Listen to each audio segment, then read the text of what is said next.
Hello students. Today we are going to start our new chapter in the science portion, that is the light, reflection and refraction. So in this chapter we will discuss about what is the light, what is its reflection and what is its refraction. But before we starting the chapter, let us discuss how many questions will be asked from this question. Okay. So in this question there will be three questions. First question will be asked in 1 mark, one question will be asked in the 2 marks, and one question will be asked in the 3 marks. Okay, so total marks will be considered is 6 from this chapter. Okay, so this is the most important chapter in the science. Okay, ये बहुत ही important chapter होने वाला है आप लोगों का. 6 marks के question इसमें से पूछे जाते हैं बोर्ड के पोर्शंस के अंदर, और बहुत ही इजी चैप्टर है. फिजिक्स का पोर्शन है, तो फिजिक्स के पोर्शन में क्या होते हैं, थोड़े से डेरिवेशंस भी आते हैं, थोड़े से इक्वेशंस भी आते हैं.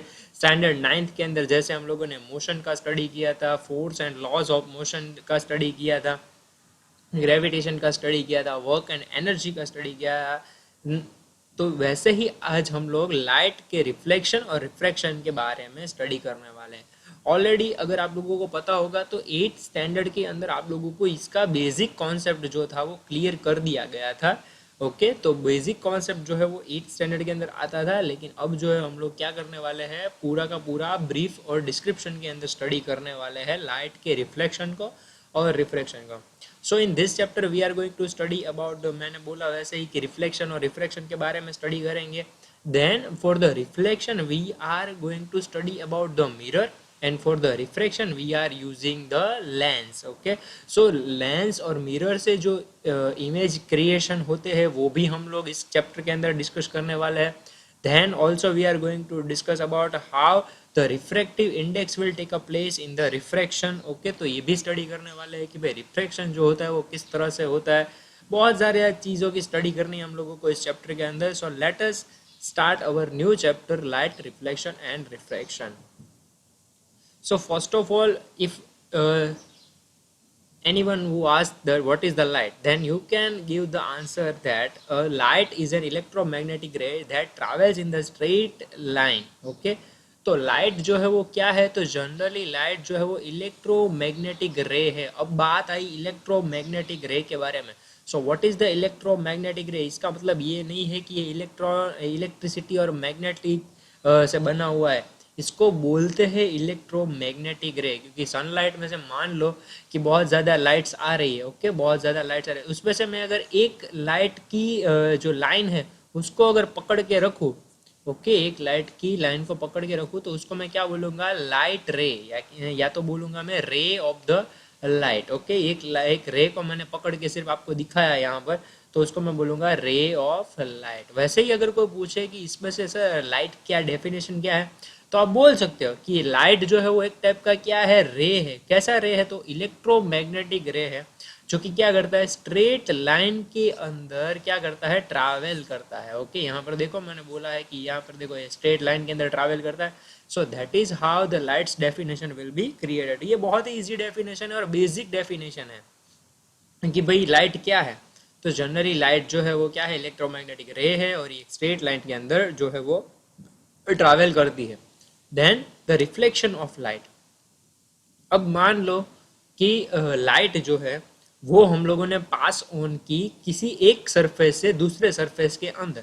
मतलब सिंपली मैं बोलूँ तो सरफेस यानी कि क्या, सरफेस यानी कि कोई एक जगह या कोई एक मीडियम. ओके, जैसे हम लोग बोले कि हम लोग ये अभी हम लोग एयर के एटमोसफियर में है, तो ये एयर का पूरा जो एक एटमोसफियर है उसको हम लोग किस में कंसिडर करेंगे, एक मीडियम के अंदर. ओके, तो मान लो कि एक मीडियम में से अगर लाइट जो है वो दूसरे मीडियम के अंदर ट्रैवल करती है, फॉर सपोज एग्जांपल मैं यहाँ पर क्रिएट कर रहा हूँ,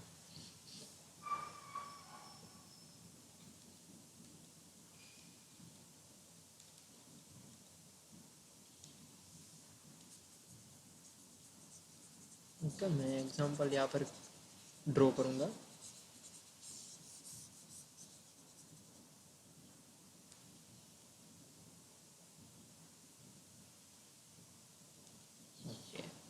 सो सपोज मान लो कि यहाँ पर जो है वो मीडियम 1 है और इसके नीचे है मीडियम 2. अब मान लो कि मीडियम वन जो है उसको मैं कहूँगा एयर का मीडियम है, इस वजह से वो क्या हुआ, एयर का मीडियम वन, और दूसरा जो मीडियम है वो क्या होगा, वाटर। फॉर एग्जाम्पल ले लो वाटर। तो अब मैं अगर लाइट की रे को यहाँ पर पास करूँगा, अभी मैंने बोला ना कि लाइट की रे मतलब एक रे जो है वो ऊपर से आ रहा है स्ट्रेट लाइन के अंदर, तो वो यहाँ पर अगर गिरेगा, ओके, तो वो क्या होगा, जरा सा फिर दूसरे मीडियम में जाने की वजह से क्या होगा, थोड़ा सा जो है वो बैंड होगा, इसको सीधा आना चाहिए उसकी वजह से लेकिन वो क्या होगा, बैंड होगा थोड़ा सा। ओके, इस तरह से इसको जाना चाहिए था इस तरह से, लेकिन वो क्या हुआ, यहाँ पर बैंड हुआ। अच्छा, एक और अब जो ये बैंड हुआ है यहाँ पर रे, ओके, ये रे जो बैंड हुआ यहाँ पर उसको मैं कहूँगा क्या, रिफ्रैक्शन। क्या कहूँगा, रिफ्रैक्शन, क्योंकि इसमें क्या होता है कि भाई एक मीडियम में से दूसरे मीडियम के अंदर जो लाइट का रे है वो ट्रैवल होता है और उसकी वजह से क्या होता है, जनरली रिफ्रैक्शन क्रिएट होता है। तो अब बात करते हैं रिफ्लेक्शन के बारे में। रिफ्लेक्शन क्या होता है, तो जनरली एक ही मीडियम के अंदर अगर कोई सरफेस पे से लाइट की रे टकरा कर फिर से वापस दूसरी जगह पर चली जाती है, मतलब मीडियम कितने हैं, अभी मीडियम एक ही है भाई, एयर का मीडियम है तो एयर का ही मीडियम है, मीडियम कोई चेंज हुआ नहीं है। ओके, यहाँ पर से लाइट की रे आई और यहाँ सरफेस पे टकराने के बाद वो फिर से दोबारा से किसी दूसरी डायरेक्शन के ऊपर चली गई, मतलब इस तरह का जो फिनोमिना क्रिएट होता है उसको हम लोग जनरली किस में कंसीडर करेंगे, रिफ्लेक्शन के अंदर कंसीडर करेंगे। ओके, रिफ्रैक्शन और रिफ्लेक्शन का बीच का डिफरेंस समझ में आया। ओके, अब आप लोगों को दिमाग में क्वेश्चन है, सर ये आपने स्ट्रेट लाइन क्या ड्रॉ की है यहाँ पर भी और यहाँ पर भी, ये आपको पूछना क्वेश्चन होगा ना दिमाग में कि ये क्या है सर। तो इसको जनरली बोलेंगे नॉर्मल। क्या बोलेंगे, नॉर्मल। नॉर्मल यानी कि कोई भी रेफरेंस एक्सिस, हम लोग अगर कोई ग्राफ ड्रॉ करते हैं, सपोज कि अगर कोई ग्राफ ड्रॉ करते हैं तो उसमें एक्स और एक्स डैश और वाई डैश ड्रॉ करते हैं, उसी तरह से मैंने यहाँ पर एक रेफरेंस पॉइंट लिया है, एक रेफरेंस एक्सिस को ड्रॉ किया है कि ये रेफरेंस एक्सिस क्या डिनोट करती है कि भाई यहाँ से दो हिस्से हुए हैं, एक टाइप से मैंने रे को डाला है और दूसरी टाइप से रे को जो है वो क्या किया है, उसने रिफ्लेक्शन किया है। ओके, इस वजह से मैंने दोनों को सेपरेशन करने के लिए बीच में एक लाइन यानी कि एक नॉर्मल को ड्रॉ किया है। That is how can we define that the reflection will be occurred और the reflection may be occurred. Okay, now let us take the definitions. Reflection of the light, when the light falls on the surface and is reflected back into the same medium, we say reflection has taken a place। मतलब इस तरह का reflection कहाँ पर होता है, अगर मान लो कि किसी के घर में टाइल्स होंगी और वो टाइल्स जो है वो शाइनिंग होगी, तो शाइनिंग जो है टाइल्स के ऊपर अगर लाइट गिरेगी तो क्या होगा, आप लोगों को भी जो है वो लाइट का रिफ्लेक्शन अपनी आंखों के अंदर देखने को मिलेगा। तो इस तरह से लाइट की रेज जो है वो शाइनिंग सरफेसेस के ऊपर से ज़्यादा रिफ्लेक्ट होती है और रफ सरफेसेस के ऊपर से बहुत ही कम रिफ्लेक्ट होती है। वैसे ही रिफ्रैक्शन जो है वो क्या है, तो रिफ्रैक्शन जो है when the light travels from one medium to another it bends from its original path, यानी कि ओरिजिनल पाथ इस तरह का होना चाहिए था, ये जो है वो ओरिजिनल पाथ है, लेकिन वो थोड़ा सा क्या हो गया, बैंड हो गया, और इसी बैंड होने की वजह से उसको क्या कहेंगे, this phenomena is called as the refraction. Okay, तो ये तीनों डेफिनेशन जो है वो इंपॉर्टेंट है। Define light, reflection of light and refraction of light, ये तीनों डिफाइन करनी है, 3 डेफिनेशंस। ओके, चलो पहला होमवर्क का क्वेश्चन नंबर 1 हो गया। देन अभी बहुत सारी बातें करनी है कि भाई क्या है, किस चीज़ को क्या कहेंगे, किस चीज़ को क्या नहीं कहेंगे।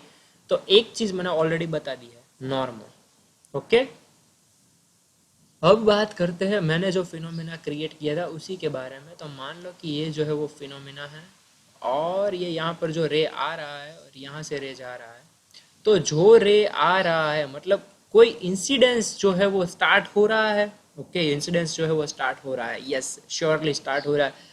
तो इस वजह से कोई इंसिडेंट स्टार्ट होने की वजह से इस रे को मैं क्या कहूँगा, इंसिडेंट रे कहूँगा। और इंसिडेंट रे जो है वो क्या होगा, इंसिडेंट रे हमेशा सरफेस के ऊपर आएगा, जाएगा नहीं। जाएगा कौन सा रे, तो मान लो कि जब ये रिफ्लेक्शन हो रहा होगा, जब ये रिफ्लेक्शन हो रहा होगा तो ये रिफ्लेक्शन होने वाला जो रे है उसको मैं क्या कहूँगा, रिफ्लेक्टेड रे कहूँगा। और जो रिफ्रैक्शन होने वाला रे होगा उसको मैं क्या कहूँगा, रिफ्रैक्टेड रे कहूँगा। ये तीन चीजें समझ में आ गई कि इंसिडेंट रे क्या है। तो जो सरफेस के ऊपर जो रे गिरेगा, मतलब कोई इंसिडेंट को स्टार्ट करेगा, फिर चाहे वो रिफ्लेक्शन का हो या फिर then may it may be a refraction. okay, so that is how the incident ray will be start, and then it goes to some type of phenomena caused that some type of phenomena calling that the reflection or maybe the refraction has been started. And suppose the reflection has been started, then this ray will be called as the reflected ray, and suppose the refraction will take a place, then the ray will be called as the refracted ray. तो ये तीन चीजें थी।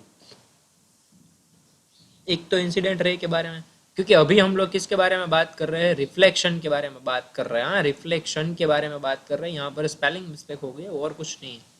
तो reflection के बारे में बात कर रहे हैं, इस वजह से इंसिडेंट रे, रिफ्लेक्टेड रे और एंगल ऑफ इंसिडेंस और एंगल ऑफ रिफ्लेक्शन हम लोगों को अभी बात करनी बाकी है। ओके, दो चीजें जो मैंने बताई वो पहले आप लोगों को समझ में आ गई कि भाई रे ऑफ लाइट जो सरफेस के ऊपर गिरता है, रिफ्लेक्टिंग सरफेस के ऊपर जो रे गिरता है उसको क्या कहेंगे, इंसिडेंट रे कहेंगे। Ray of light is sent back by the reflecting surface, यानी कि उसको क्या कहेंगे हम लोग, रिफ्लेक्टेड रे कहेंगे। तो ये दो चीजें आपके दिमाग में पहले क्लियर होनी चाहिए। अब तीसरी बात, जो मैंने ये रेफरेंस ड्रॉ किया है उसको मैंने अभी क्या बोला था, नॉर्मल बोला था। तो वही बात है, यहाँ पर लिखा है the normal is a line at right angle to the reflecting surface to the point of incidence। अगर ये याद नहीं रहता है then you can generally memorize that normal is the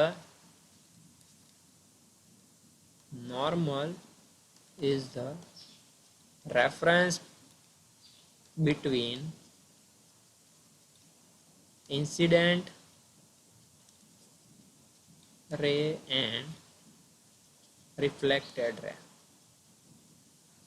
इस तरह से भी आप लोग याद रख सकते हो कि नॉर्मल जो है वो क्या है, तो जनरली एक रेफरेंस है इंसिडेंट रे और रिफ्लेक्टेड रे के बीच वाला। ओके, अब बात करते हैं ये नॉर्मल, देखो आप यहाँ पर नॉर्मल है यहाँ पर।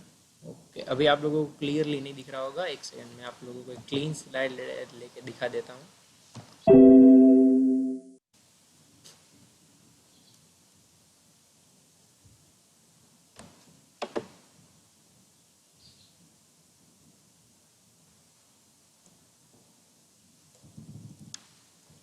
ओके, सपोज यहाँ पर मैं सारी फिगर जो है वो ड्रॉ कर देता हूँ ताकि आप लोगों को इजीली सब कुछ समझ में आए।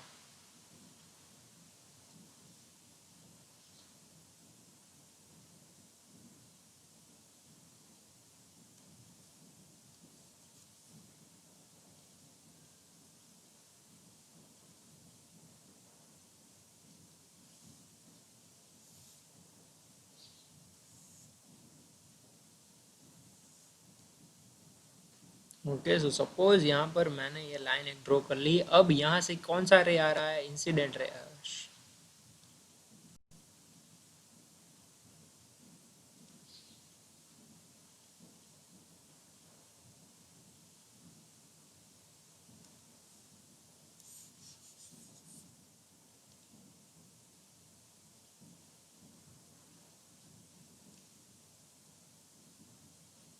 ओके,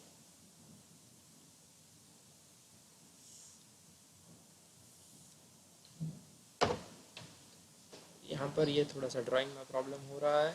सो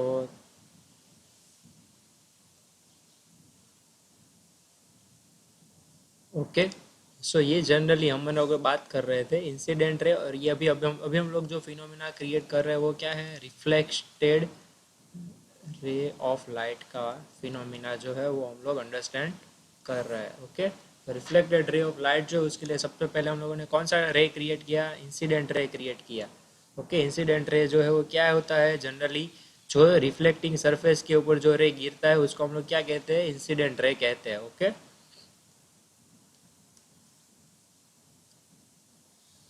सो सपोज ये हमारा क्या हो गया, इंसिडेंट रे हो गया। अब ये इंसिडेंट रे रिफ्लेक्टिंग सरफेस के ऊपर टच करने के बाद रिफ्रैक्शन हुआ, तो इसको मैंने क्या कहा, रिफ्लेक्टेड रे। अब ये जो है वो क्या है, हमारा नॉर्मल है। नॉर्मल यानी कि रेफरेंस पॉइंट या reference axis between the incident ray and the reflected ray.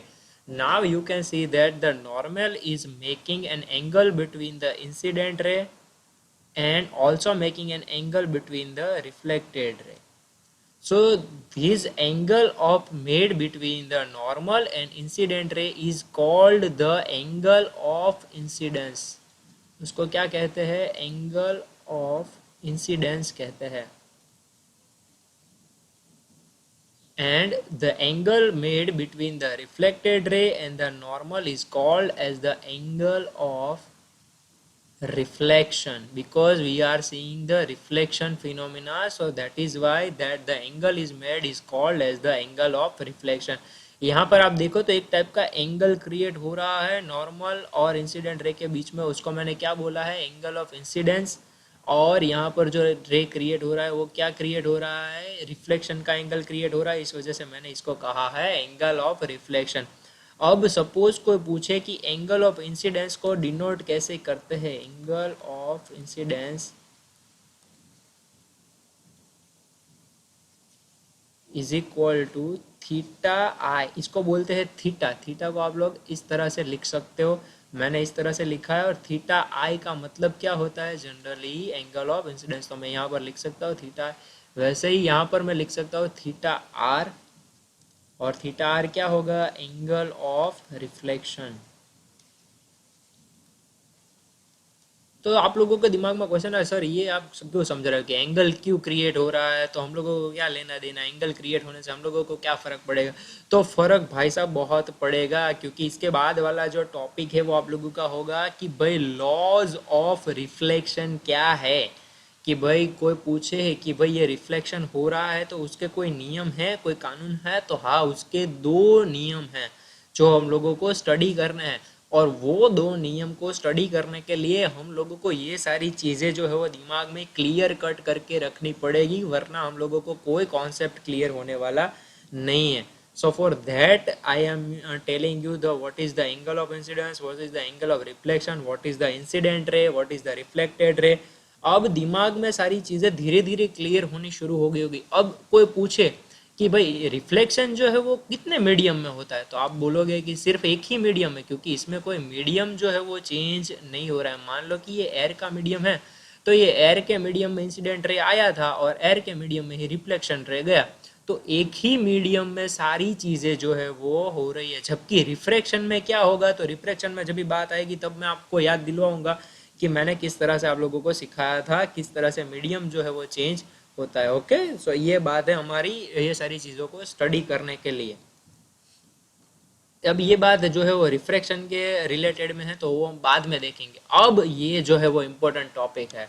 दो लॉज है, उसमें से एक लॉ है वो बहुत ही इजी है और दूसरा लॉ जो है वो भी बहुत ही इजी है. Okay, so for first law, always the angle of incidence is equal to the angle of reflection. It means that we are saying the angle of incidence is caused the equality of the angle of reflection. Okay, yeah, here you can see that the incident ray and the normal is making an angle that is called as the angle of incidence, and this angle is always equal to the angle of reflection. Okay, so as we have discussed, what is the first law? The first law will be the angle of incidence is always equal to the angle of reflection. Okay, now we will see the second law. So for that, the incident ray, reflected ray and the normal to the mirror at the point of incidence all lies in the same plane. As we already discussed, तो आप देख ही सकते हो कि incident ray है, angle of incidence है, angle of reflection है, reflected ray, ये सारी चीज़ें आप लोगों को कहाँ पर दिख रही है? तो ये सारी चीज़ें आपको एक ही मीडियम के अंदर दिख रही है. Okay, so that is why the angle of incidence, angle of reflection, incident ray and the reflected ray all lies in the same plane or in the same medium. Here we can say that medium equals to plane or it is called as the surface. Okay, तो ये तीनों चीज़ें क्या होगी? Same ही होगी. Medium बोलोगे, plane बोलोगे, surface बोलोगे, तो ये तीनों चीज़ें जो है वो सेम ही है. Okay, now we will see about the angle terms related to the refraction of the light. Okay, but before we starting the refraction of light, let us see the spherical mirror. For spherical mirror are always used as for the reflection of the surfaces. Okay, So for that, the two types of mirror will be used in the reflections phenomena. Okay, the first mirror is called as the concave mirror, and the second one is the convex mirror. Okay, so the spherical mirror that has its reflecting surface curved inwards.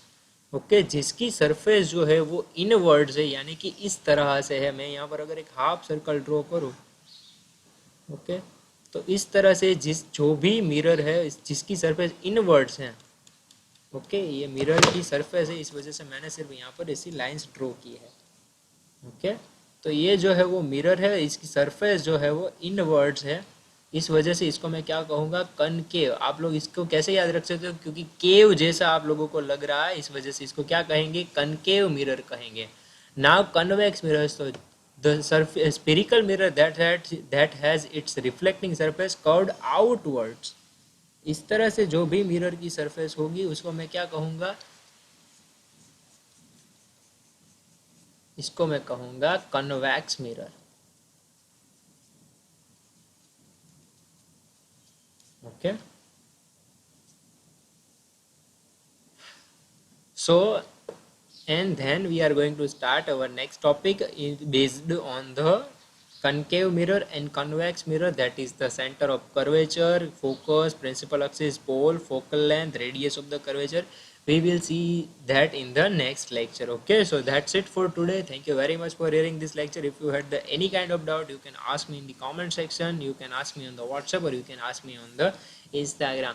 But before we going to finish our lecture, let us write the homework question number 2. What is the law of reflection?